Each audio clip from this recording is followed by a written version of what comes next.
Welcome to another episode of Learn to Cook with Miss Rodelyn. At ngayon po, tuturuan ko kayo ng isang healthy at budget-friendly na recipe. This is my version of stir-fried spicy tofu. Hiniwa ko lang po yung tofu into cube size, then kinoat ko siya sa flour before frying.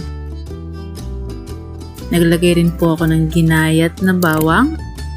At syempre, hindi mawawalang ginayat na sili. I prepared the coating sauce made of soy sauce and brown sugar before frying the tofu. After frying, magisa na po tayo ng bawang at idagdag na natin ang sili para mas maanghang. Huwag kalimutan ng ricado at yung sauce na prepare natin kanina ay ilagay na po natin. Pag kumulo na, kunin na natin yung prinito natin na tofu at ilagay sa ating ginawang sauce. Optional lang po yung sesame seeds, pero masarap siya pag meron. Ayan po, luto na ang ating spicy stir-fried tofu. Napaka-perfect po itong partner sa kanin at ang tofu